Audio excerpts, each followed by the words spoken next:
Ya,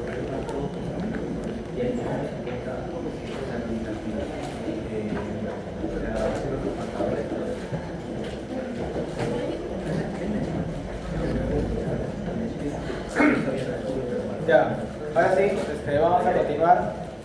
A la derecha de la pizarra principal, a la izquierda, perdón, escribí Cholesky. ¿Qué? Ahora, como les había mencionado, el Cholesky, ¿qué es lo que hace? Relaciona los errores del VAR con los errores estructurales o llamémosle también contemporáneos. ¿Ok? ¿Por qué contemporáneos? Porque precisamente esos errores nos van a demostrar, o mejor dicho, estos parámetros de acá nos van a demostrar cuál es el shock que tiene una variable sobre otra en el momento contemporáneo.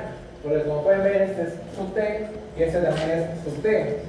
Entonces, si directamente yo restringo que estos son 0, yo digo que un shock en la tasa de desempleo, en la inflación, en el mismo momento, ¿qué causa?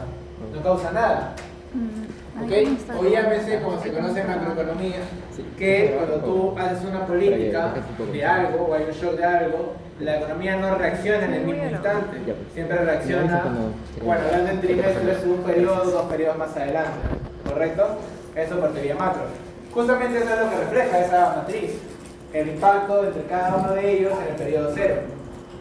Y eso vamos a ver justamente con la función impulso-respuesta, que como ustedes saben describe la dinámica ante un shock de una variable sobre las otras, ¿no? Se hace con esta expresión de acá, ¿no? Con el impulso-respuesta, la función de impulso-respuesta. Acá, ¿qué es lo que sucede? Ojo. El componente de boot que ustedes pueden ver en su código, ¿por qué estamos poniéndolo como verdadero? Este boot hace la técnica de bootstrapping, que verán ustedes en derivados financieros si es que van por la rama financiera, y por el otro lado no sé porque yo no estoy ahí. El punto es de que el bootstrapping, ¿qué es lo que hace? Justamente sirve para hacer las funciones de impulso de respuesta en funciones o en variables que no son simétricas o que sus errores no son simétricos. ¿Ok? Por eso en derivados financieros, cuando ustedes vean opciones, como ustedes sabrán, las acciones o las opciones, los ETF son recontra volátiles, por ende sus errores son asimétricos, por lo tanto justamente se modela con bootstrapping, porque de esa manera los errores que son asimétricos se pueden modelar igualmente. ¿Ok? Pero en este caso, como nuestros errores asimétricos, como lo vimos con los tests anteriores, usamos el bootstrapping para hacer esta modelación. De ahí 6 es el intervalo de confianza, 95%, ¿no? Porque estamos con 5% de confianza. Y bueno, las corridas simplemente son, en este caso los runs, son las veces que va a iterar para poder sacar tu función impulso-respuesta. Si tú le pones más, va a ser más preciso, pero a la vez tu computadora va a demorar más porque requiere más poder computacional. Y si tu laptop es un HP i3 con una AMD de quinta generación, va a explotar. ¿Ok? Así que nos adaptamos según nuestros componentes, ¿ok? Por favor, si alguien explota su laptop en su cara, no les preocupe. Entonces, corremos eso y ese valor está definido, no está definido, ¿por qué? Yo no corrí la parte de Cholesky. Permítanme. Está bien.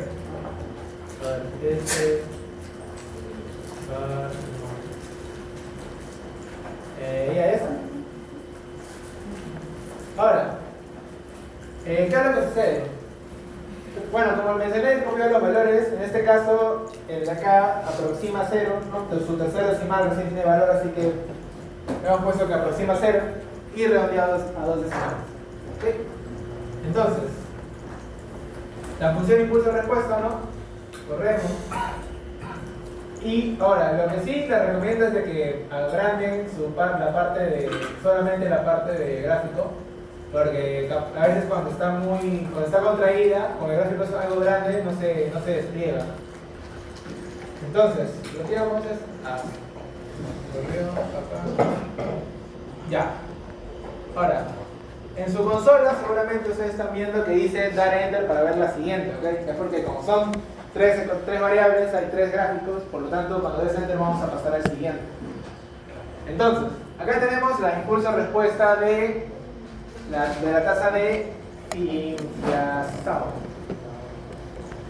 Hacemos zoom, agrandamos. Eso es el Cholesky. Empieza la inflación. Vamos a ponerlo acá.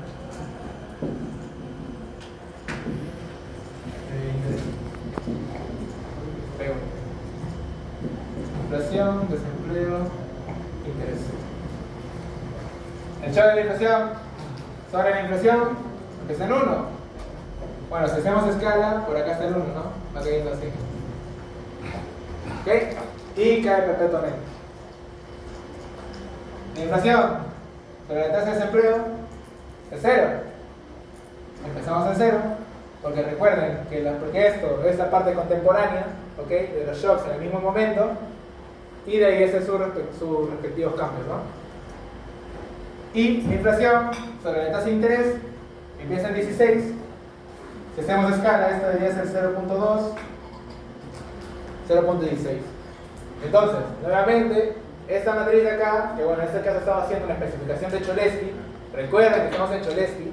En caso ustedes utilicen otra estructura, obviamente acá va a haber otra matriz, esto va a tener otros valores, entonces va a depender realmente de la especificación. En Cholesky coinciden. ¿Ok? Pero bueno, hace justamente el shock en el momento contemporáneo, al mismo periodo. Ahora, obviamente el shock de la inflación, ¿qué es lo que sucede? Pues obviamente la inflación se alza, ese es el shock, ¿no? Y empieza a decaer. Ahora, ¿qué sucede? Esto se vuelve estadísticamente 0, llámese que el shock desaparece cuando las bandas de confianza chocan en 0, ¿no? Pero en este caso lo está haciendo a la altura del periodo 17-18. Si estamos en trimestres, ¿estos cuántos años son? Son 6 años, ¿no? No, son 4, son 3 años y medio, creo, ¿no? 4 años y medio. Lo cual obviamente es mucho, pues, ¿no? Porque obviamente un shock de inflación, ¿en cuánto tiempo se espera que se diluya? Claro, un año, aproximadamente. ¿Ok? Ojo, los shocks. Entonces, ¿cuál sería el motivo nuevamente de por qué los shocks son tan largos? En este caso, porque recuerden que todo esto depende de qué? De la simetría, del número de rezados, que en este caso son 4, de que si hay y de hecho justamente el componente principal que hemos venido mencionando por la teoría de Sims, de que las variables de por sí son endógenas o tienen autocorrelación entre ellas. Por lo tanto, los shocks desaparecen en un periodo más largo. Y así de hecho las demás variables. Si hay un shock de inflación, justamente como mencioné por parte de las empresas, ¿qué sucede? Hay inflación, las cosas están más caras, las personas necesitan más dinero, la empresa quiere gastar menos, despedimos más gente, alza. Y nuevamente cae, hasta donde tenga que cortar, ¿no? Ahora, estadísticamente empieza en 0 y estadísticamente recién deja de ser 0 acá, en el periodo 4, es decir, pasado un año, ¿no? ¿Y qué habíamos dicho? Que justamente en economía, por teoría macro, las cosas no reaccionan al instante, reaccionan periodos después, en este caso un año. ¿Por qué? Capaz coincide porque elegimos 4 rezagos, ¿no? Todo depende del modelo que se estructure. Y por último, la tasa de interés, que es justamente la más volátil, ¿no? Cuando se hace estadísticamente 0, pues bueno, acá estadísticamente 0, nuevamente, reacciona después del primer periodo, y estadísticamente 0, ya digamos que acá se vuelve 0, es decir, no hay una reacción tan amplia, ¿no? Ante el shock de inflación. Si damos Enter en la consola, ¿ok? Vamos a venir acá, justamente, como pueden ver acá dice, ¿no? Hit, return, o dale a Enter para ver el siguiente gráfico. Damos Enter, agrandamos otra vez acá, y ahora que tenemos lo mismo, pero para la tasa de desempleo, ¿no? Voy a borrar acá, y sería el mismo análisis, ¿no? En este caso. Pero la tasa de inflación, ¿qué sucede? ¿Qué habíamos dicho? 0, ¿no? El desempleo en la inflación es 0. Empezamos en 0, y bueno, de ahí tiende a caer, ¿no? De igual manera, el desempleo sobre sí mismo, pero de manera estructural en el tiempo contemporáneo, en 0,23. Bueno, esto aproximadamente es 0,2, ¿no? Está a la altura de 0,23. ¿Y qué sucede? El desempleo con la tasa de interés, pues en este caso arranca en negativo, menos 0,4 aproximadamente. Ahí está. y nuevamente cada uno sigue su flujo según el shock que le hace. Ojo, recuerden que todos estos shocks tienen que estar amarrados a teoría macro, ¿ok? Entonces, la pregunta, ¿por qué ante un shock, en este caso de demanda, hay menos inflación? O la inflación tiende a caer. Según el primer gráfico, ¿no?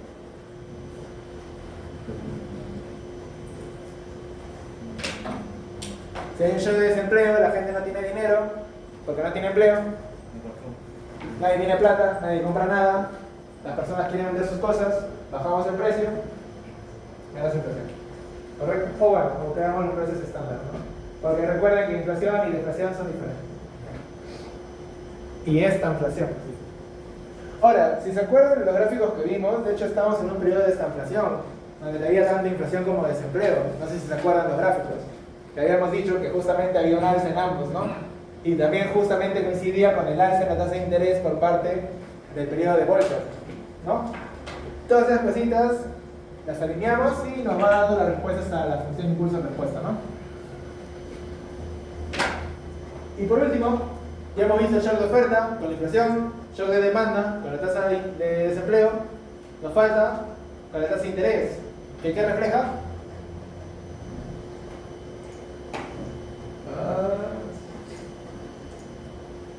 Refleja el instrumento de política monetaria, ¿no? Que es básicamente la finalidad de este modelo, ¿no? Precisamente. Ahora, nuevamente, tasa de interés ante tasa de interés, 0,73, la altura es 0,80, acá está 0,80, 0,73. Y los otros dos, como habíamos mencionado, arrancan en 0. ¿Por qué? Porque las políticas monetarias en una economía no son instantáneas. Tienen un arco. En este caso, ¿qué podemos ver? Que en el caso de este modelo y en esta ventana de tiempo, donde hemos visto que las tres series se alzan a la par, si yo alzo mi tasa de interés, intuitivamente el desempleo aumenta y la inflación aumenta, pero como podemos ver estadísticamente es la que retorna más rápido, ¿no? A ser cero. Y nuevamente, ¿no? Esto también retorna a ser cero, esto también, bueno, estadísticamente cero y retorna a ser cero, ¿no? Recordemos que en este caso es una ventana de tiempo amplia por la simetría de los datos y por el número de rezagos que estamos utilizando. ¿Ok? Eso con la función impulso-respuesta. Ahora, el otro aspecto es la descomposición de varianza. ¿Qué es lo que hace la descomposición de varianza? Justamente explica también una parte de lo que hemos visto en Cholesky. Explica, ¿no? Cuál es el error, cómo es que los errores influencian sobre sí mismos, ¿no? Entonces, las partes de los prints lo van a ver matemáticamente, pero vamos a ver de frente el proteo o el gráfico, ¿no? Ahí pueden verlo matemáticamente, pero vamos a verlo visualmente. A ver, vamos a ir acá, adelantamos esto de acá. Voy a intentar a ver, a pesar de que es muy pequeña la ventana, vamos a abrir eso así. Vamos a abrirlo acá. Ya está. Zoom y abrimos. Ya. ¿Qué habíamos dicho? Que en el contemporáneo las variables se explican por sí mismas. ¿Y qué habíamos dicho? Que según nosotros, ¿cuál es la variable más exógena? Inflación. Justamente la inflación, su varianza, ojo, rojo es inflación, azul es desempleo y verde es de tasa de interés. Del 100%, a lo largo de los rezagos, el error, ¿ok? El error de la inflación, como podemos ver en el primer momento, es 1, que bueno, creo que en el número sale 0.98, 0.99, que aproxima, ¿ok? Justamente es 1. ¿Y después qué va haciendo? Se va deshaciendo, se va incorporando las otras variables, ¿no? Pero si nos damos cuenta, es algo estándar, ¿no? Es como que llega un punto, tiende a ser esa misma estructura todos los años, ¿ok? Por lo tanto, sí está siendo la masa exógena, porque los otros componentes no terminan de explicar el término de error de la inflación. Cosa que no pasa en ninguna de estas otras dos. Como podemos ver, el desempleo, en su caso, también empieza siendo aproximadamente su total, pero se va reduciendo. ¿Y quiénes van apareciendo? Va apareciendo la inflación Y va apareciendo, bueno, la tasa de interés como que se estanca, pero si vemos la inflación va aumentando, va aumentando, va aumentando. Concordancia con lo que hemos dicho, que la inflación es más exógena que el desempleo. Nuevamente, la tasa de interés de por sí ya arranca sin ser su total, porque obviamente es la más endógena, y como podemos ver, a medida que avanza en los rezagos, van apareciendo el resto de variables, que de hecho tienen más presencia el desempleo que la inflación. ¿Ok? Eso por esa parte. Y por último vamos a ver la descomposición de varianza, que bueno, ustedes ya saben cómo es el proceso. Acá está en todo en código, ya también está el código hecho ahí para ustedes. Entonces vamos a ver de frente el análisis, ¿ok? En base a los gráficos que nos van a salir. Vamos a hacer esto acá y listo. Retrocedemos esto y otra vez es para dar enter, ¿ok? Para pasar al siguiente. ¿Ok? Esta es la descomposición histórica. Como pueden ver, existe una línea negra. Bueno, si no se aprecia en sus computadoras lo pueden ver, que ese de ahí es el error, como he mencionado, estructural a lo largo del modelo. ¿Ok? Pero obviamente, como hemos venido diciendo, ese error no se explica totalmente por el mismo error, ¿ok?, de la variable, sino también por otros componentes. Y de hecho, estos colores, ¿qué fue? Estos colores reflejan, ¿ok?, justamente esa parte que es explicada por las otras variables sobre esa inflación. Si hay parte arriba y parte abajo, porque se anulan entre ellos los efectos, ¿ok?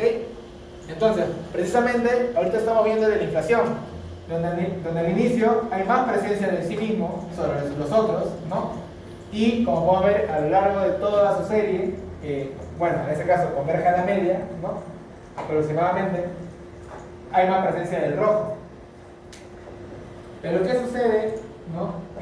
Vamos a abrir el otro gráfico, vamos a darle enter, en el de desempleo. Pues también hay más presencia de azul, pero puedo ver que hay un periodo justamente que es el que hay más presencia de rojo, es decir, hay más presencia de la inflación, que está en qué periodos, entre el 76 más o menos hasta acá, que es el 90. ¿Ok? ¿Qué pasa entre el 76 y el 90?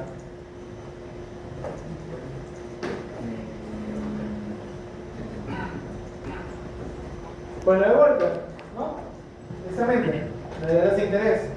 ¿Qué pasa si una economía aumenta su tasa de interés de referencia? ¿Hay más o menos inflación?